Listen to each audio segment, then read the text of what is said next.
മലയോരത്ത് ഇഷ്ടം പോലെ പ്ലാവുകളുണ്ട്. ചക്ക സുലഭമാണ്. പഴുത്ത ചക്ക ജനങ്ങൾ കുറെ കഴിച്ചു. പിന്നെ മടുപ്പായി.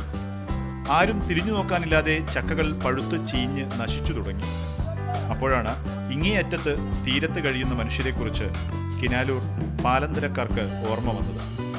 രാവിലെ തന്നെ 2 വാഹനങ്ങളിലായി ഇറങ്ങി 300ഓളം ചക്കകൾ ശേഖരിച്ചു.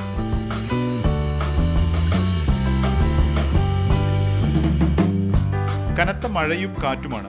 പക്ഷേ മലനാട്ടിൽ നിന്നും പ്രിയപ്പെട്ട ചക്കയെത്തിയപ്പോൾ എന്ത് മഴ! കോഴിക്കോട് വെള്ളയിൽ പുതിയ കടവുകാർ ചക്കവരവ് ആഘോഷമാക്കി.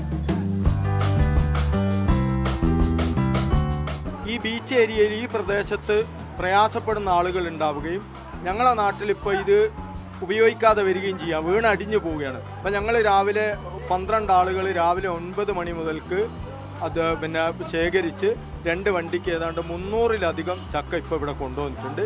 ഏതായിരുന്നാലും ഇത് ഞങ്ങൾക്ക് സന്തോഷമാണ്. ഈ പ്രദേശത്തെത്തിയപ്പോൾ ഇത് സ്വീകരിച്ചു എന്നുള്ള കാര്യത്തിൽ. മുഹമ്മദ് അലി ശിഹാബ് തങ്ങൾ റിലീഫ് സെല്ലിന്റെ നേതൃത്വത്തിലായിരുന്നു ചക്ക എത്തിച്ചത്.